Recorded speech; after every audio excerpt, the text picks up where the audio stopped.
Ecstasy Sex is about the creative life force.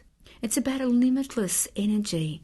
It's about giving and receiving, going on forever just as a wave comes into shore.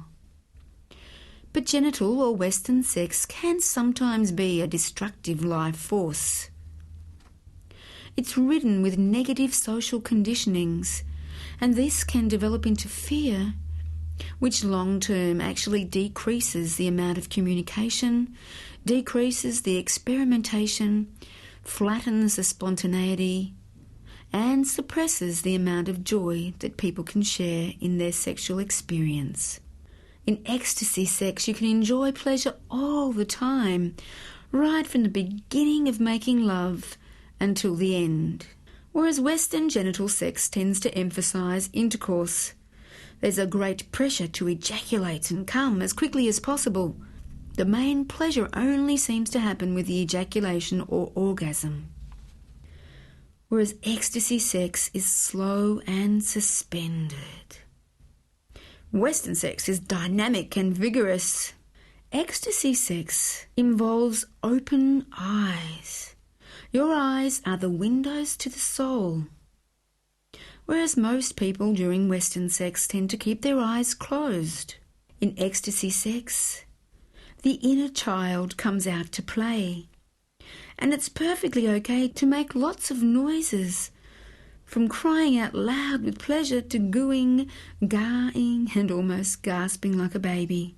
In Western sex, the suppressed adult hides any pleasure. Often one partner won't even know when the other one comes or orgasms. In ecstasy sex, the orgasm is an amazing expansion internally. Whereas in Western sex, orgasm is anticipated as a violent release.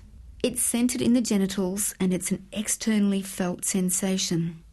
In her beautiful book, The Art of Sexual Ecstasy, the author describes the orgasm in genital sex as being like bouncing in a boat. Once the wave passes, the boat settles down and there's no more action.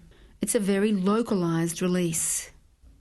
Whereas ecstasy sex involves an orgasm that's like rowing a boat and watching the sunlight. Orgasm is a prolonged series of subtle, continuous, wave-like pulsations that spread throughout your body. With surrender, there is that impression that you are melting into your partner. There's a deep letting go and a deep intimacy. The orgasm may be felt as far as the tips of your toes and the top of your skull. In ecstasy sex, the experience is one of beauty and pleasure and joy. There's a totally open communication between lovers, a delicate harmonisation requiring trust, openness and creativity. But with Western sex, people can keep their distance. Sex can be just sex, the physical joining of two bodies. Putting it bluntly, it's impossible to achieve the plane of ecstasy sex if you're having sex with a prostitute or a gigolo. For ecstasy sex, there needs to be love. But the catch-22 is that ecstasy sex with another person isn't possible unless you first come from a position of self-love, from a strong self-esteem and self-acceptance. You're encouraged to experience a process called awakening your inner lover. In this process, you welcome yourself as an honoured guest in your own heart space. You are your own best friend, your own lovable companion. You start off with the breath of life, the conscious connected breathing. Why don't you give it a go right now as you listen? Just place your resting hand over your heart.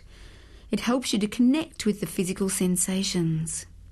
But you can actually breathe into any part of your body that you want. And as you take big deep breaths, you will create a tingling warmth, and then you can spread those sensations throughout your whole body. It's a fact that the lungs are capable of expanding to take 7 litres of air. But most of the time our lungs are working on only 1 litre of air. Surely you can see that we just